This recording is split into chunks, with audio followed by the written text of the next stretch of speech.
Assalamualaikum warahmatullahi wabarakatuh. Perkenalkan, kami dari kelompok 4 akan membacakan materi ke-60 sampai dengan 65 yang akan diawali oleh Bu Afira. Bismillahirrahmanirrahim. Faslun fi tawakkuli. Fasal 7 bertawakal. Thumma la budda li talibil ilmi min at-tawakkuli fi talibil ilmi wa la yahtamma li amri rizqi wa la yushghil qalbahu bidzalika. Rawahu Abu Hanifah rahimatullahi alaih an Abdullah bin Hasan Az-Zubaydi radhiyallahu anhu sahibi Rasulillah sallallahu alaihi wasallam, man tafaqaha fi dinillah kafahullah hammahu wa razaqahu min haitsu la yahtasib. Belajar harus bertawakal dalam menuntut ilmu. Jangan goncang karena masalah rizki dan hatinya pun jangan terbawa ke sana. Abu Hanifah meriwayatkan dari Abdullah ibnu Hasan Az-Zubaydi, sahabat Rasulullah SAW.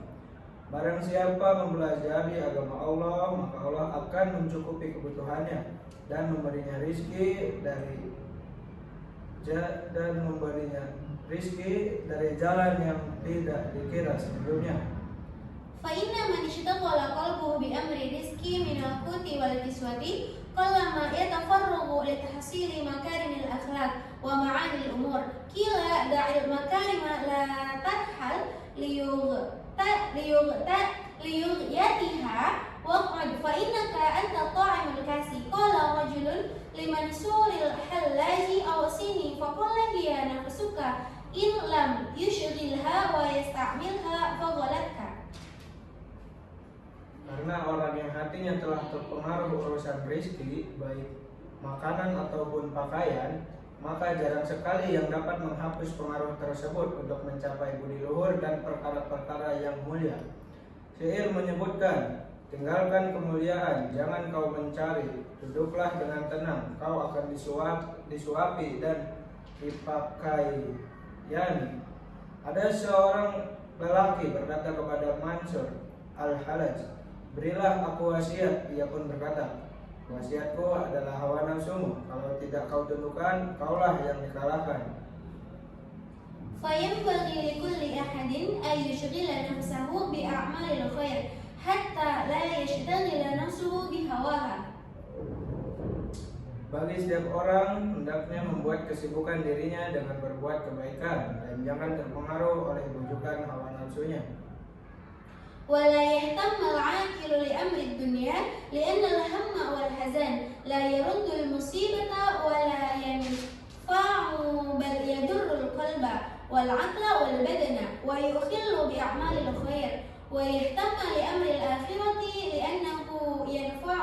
وأما قوله صلى الله عليه وسلم إن من الذنوب ذنوبا لا يكفرها إلا هم المعيشة فالمراد منه قد رهم لا يخل بأعمال الخير لا يشغل القلب شغلا يخل بإحضار القلب في الصلاة فإن ذلك القدر من الهم والصدق من أعمال الآخرة.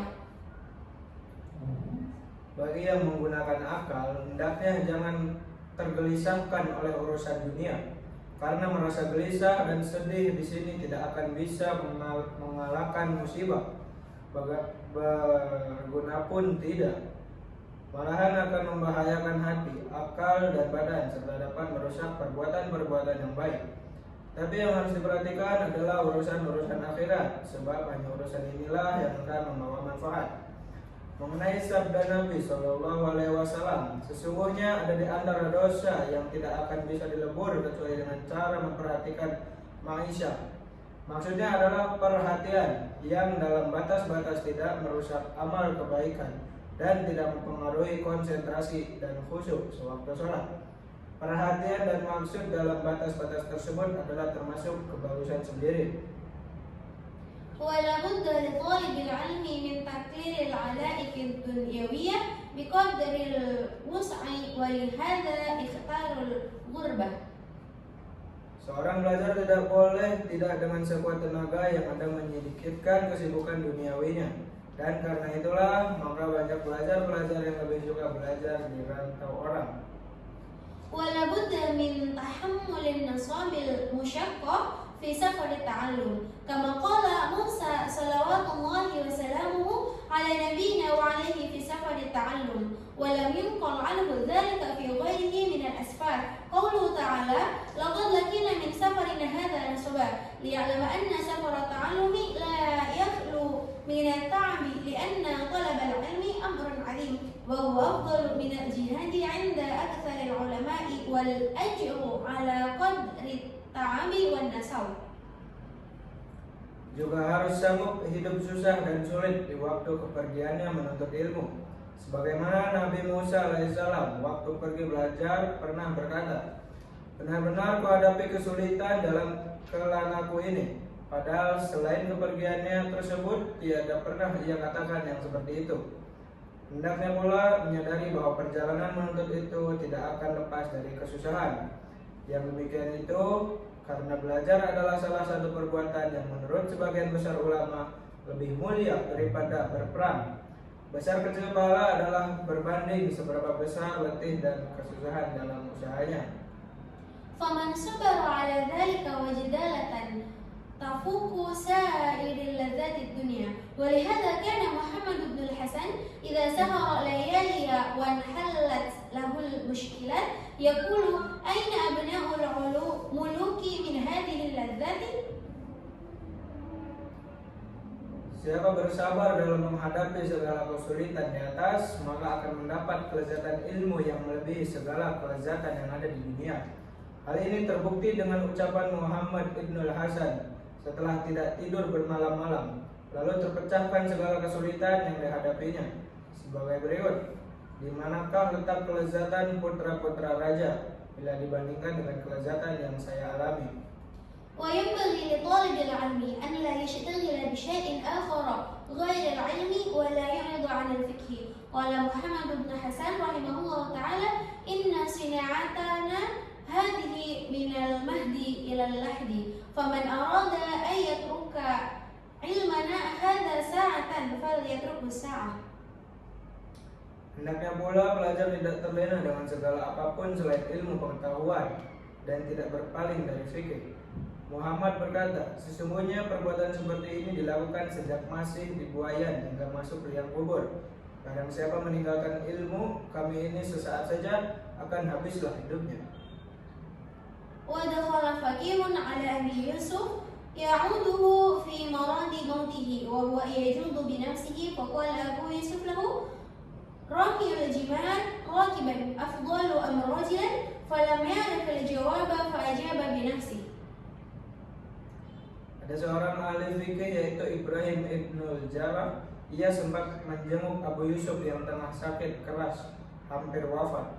Lalu atas kemurahan hati Abu Yusuf sendiri, berkatalah ia kepada Ibrahim, manakah yang lebih utama, melempar jumroh dengan berkendaraan atau dengan berjalan kaki? Ibrahim pun tidak bisa menjawab, maka ia jawab sendiri, sesungguhnya melempar dengan berjalan kaki itu lebih disukai oleh orang dahulu.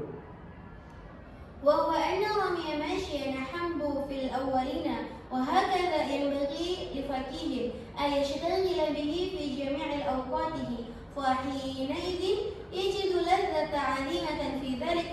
قيل رؤي محمد في منام بعد وفاته وقيل له: كيف كنت في حال النزع؟ فقال: كنت متأملا في مسألة المكاتب فلم أشعر بخروج روحي.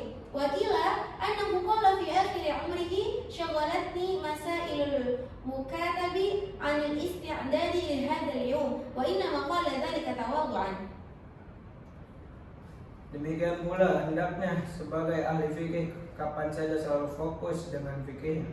Dengan cara begitulah ia memperoleh kelezatan yang amat besar. Ada dikatakan bahwa Muhammad setelah wafat pernah ditemukan dalam mimpi. Lalu kepadanya diajukan pertanyaan, bagaimana keadaan Tuhan waktu nyawa dicabut? Jawabnya, dikala itu saya tengah mengangan-angan masalah budak mukatab, sehingga tak kurasakan nyawaku telah terlepas. Ada dikatakan pula bahwa di akhir hayatnya Muhammad sempat berkata, masalah-masalah mukatab menyibukkan diriku sehingga tidak sempat menyiapkan diri dalam menghadapi hari ini. Beliau mengucap seperti ini karena tawadu. Faslun fi waqti tahsili. Pasal 8, masa belajar. Qila waqtu tu'allimu minal mahdi ilal lahdi. Dakhala al-Hasan bin Ziyad rahimullah ta'ala fi tafaqduhi wa huwa ibnu samanina sana. Walam yabid ala al-firasi arba'ina sana. Fa afta ba'da dhalika arba'ina sana. Ada dikatakan masa belajar itu sejak manusia berada di buayan hingga masuk liang kubur. Hasan bin Ziyad waktu sudah berumur 80 tahun baru mulai belajar fikih. 40 tahun berjalan tidak pernah tidur di ranjangnya. Lalu 40 tahun berikutnya menjadi mufti.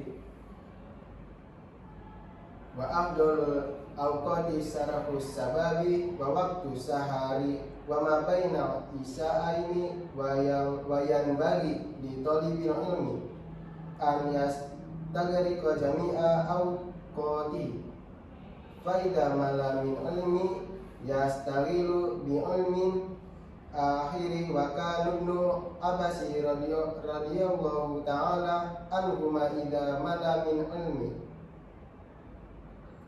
kalami yaqulu hatu diwana su'ar. Masa yang paling cemerlang untuk belajar adalah permulaan masa-masa jadi pemuda, waktu sahur, berpuasa, dan waktu di antara maghrib dan isya. Tetapi sebaiknya menggunakan seluruh waktu yang ada untuk belajar. Dan bila telah merasa bosan terhadap ilmu yang sedang dihadapi, supaya berganti kepada ilmu lain. Apabila Ibnu Abbas telah bosan mempelajari ilmu kalam, maka katanya, ambillah itu dia kitab para pujangga penyair. Wa kana Muhammad bin Hasani la yanamu layla wa kana yadu inda huddafatir wa kana idza malamin nawi yanzuru fi nawi akhar wa kana yadu indahul ma wa yusilu naumahu bil ma'i wa kana yaqulu inna naum ma minal harami rati fala budda min daf'ihi bil ma'il biri. Muhammad Ibn Hazan semalam tanpa tidur, selalu bersebelahan dengan buku-bukunya. Dan bila telah merasa bosan suatu ilmu, berpindah ilmu yang lain. Ia pun menyediakan air penolak tidur di sampingnya, dan ujarnya, tidur itu dari panas api yang harus dihapuskan dengan air dingin. Faslun fi safaqati wa nasihah. Pasal 9, kasih sayang dan nasihat. Wayan bagi an yakuna sahibul ilmi musfiqana siha ghaira hasidin fal hasaru yadurruhu wala yanfa'u. Wa kana ustaduna Syekhul Islam Burhanuddin rahmatullahi ta'ala alaihi yaqulu qalu inna ibnal muallimi yakunu alima li annal muallima yuridu an takuna talamiduhu fil qur'ani ulama afa bi barakati i'tiqadi wa safaqatihi yakunu ibnu alima. Orang alim hendaknya memiliki rasa kasih sayang, mau memberi nasihat, serta jangan berbuat dengki. Dengki itu tidak akan bermanfaat, justru membahayakan diri sendiri. Guru kita Syekhul Islam Burhanuddin radhiyallahu anhu berkata, banyak ulama yang berkata putra sang guru dapat menjadi alim karena sang guru itu selalu berkehendak agar muridnya kelak menjadi ulama ahli Al-Quran. Kemudian atas berkah itikad bagus dan kasih sayangnya itulah putranya menjadi alim. Wa kana yuhka anna sadara ajalla burhanal a'immati rahimahullahu ja'ala waqtas sabaqi libnahi sadari syahid Musamiddini wa sadari sa'idi tajidini rahimahumullah ta'ala waqta dahwatil kubra ba'da jami'il asbaqi wa kana yaqulani inna tabi'ana takulu wa ta'milu fi dzalika waqti wa qala abuhuma innal ghuraba wa auladal kubar iya tunani min aqtaril ardi fala budda min an uqaddima asbaqahum fa bi barakati safaqatihi faqa ibnahu ala aksari faquha i ahlil ardi fi dzalika asari fil fikhi. Sebuah hikayat diketengahkan. Sadrul Ajal Burhanul A'immah membagi waktu untuk mengajar kedua orang putra beliau, yaitu Hasanuddin dan Tajuddin pada waktu agak siang begini. Minat kami telah berkurang lagi, pula merasa bosan. Sang ayah pun menyahut, sesungguhnya orang-orang perantauan dan putra-putra pembesar itu pada berdatangan kemari dari berbagai penjuru bumi. Karena itu mereka harus kuajar lebih dahulu. Nah, atas berkah sang ayah dan kasih sayang itulah dua orang putra beliau menjadi alim fikih yang melebihi ahli-ahli lain yang hidup pada masa itu. Selanjutnya ada qawaid. Yang pertama ada mudhof. Mudhof adalah isim atau kata benda yang disandarkan kepada isim lainnya dalam rangkaian idhofah. Ia berfungsi sebagai kata utama yang dimiliki atau dijelaskan. Ciri-ciri dari mudhof sendiri, yang pertama tidak boleh memakai alif lam ta'rif, yang kedua tidak boleh bertanwin, yang ketiga harus diikuti oleh mudhof ilaih, yang keempat yang orangnya harus tergantung pada posisi dalam kalimat. Contoh kalimatnya, kitabu thalib. Kitabu termasuk mudhof karena menunjukkan bahwa kitab adalah benda yang dimiliki atau dijelaskan. Selanjutnya akan dijelaskan oleh Ade Fitri Novianti. Di sini saya akan menjelaskan mudhof ilaih. Mudhof ilaih adalah isim atau kata benda yang menjadi tempat sandaran bagi mudhof. Ia berfungsi untuk menjelaskan siapa pemilik atau keterangan dari mudhof. Ciri-ciri dari mudhof ilaih: 1. Harus dalam keadaan majrur atau akhir katanya kasroh atau menggunakan huruf jar. 2. Boleh memakai alif lam atau tanwin. 3. Biasanya berada di posisi setelah mudhof langsung atau tidak boleh dipisah. Contoh kalimatnya, kitabut tolibi, siswa, itu termasuk kalimatnya mudhof ilaih, menunjukkan bahwa kitab adalah milik tolib. Selanjutnya ada macam-macam idhofah, akan dijelaskan oleh Alifah. Oke, selanjutnya macam-macam idhofah. Yang pertama itu ada idhofah hakikiyah atau menunjukkan kepemilikan atau hubungan yang sebenarnya. Contohnya itu ada Khalid Baitu yang artinya rumah Khalid, dan al-mu'alim kitabun yang artinya buku guru. Yang kedua itu ada idhofah ma'nawiyah atau menunjukkan sifat atau jenis, bukan kepemilikan secara harfiah, biasanya terjadi antara sifat dan benda. Contohnya itu ada sodikin rojulun yang artinya laki-laki yang jujur, jamilin mar'ah, perempuan yang cantik. Yang ketiga itu ada idhofah lafhiyah, yang arti itu konstruksi idhofah hanya dari segi lafaz, biasanya terjadi jika mudhaf berupa masdar atau kata dasar atau infinitif, dan mudhafah ilaih berupa fa'il atau pelaku atau maf'ul bih atau objek. Contohnya itu ada Allahi hubbu, cinta kepada Allah. Di sini hub adalah masdar. Dan aulidi ta'lim yang artinya mengajar anak-anak. Yang keempat itu ada idhofah tasrifiyah yang artinya digunakan dalam ilmu shorof atau morfologi untuk menjelaskan hubungan bentuk kata, seperti dalam penggunaan isim fa'il, isim maf'ul, dan lain-lainnya. Contohnya itu ada arisalati katibun yang artinya penulis surat, dan ada al-khairi maf'ulun yang artinya objek dari kebaikan.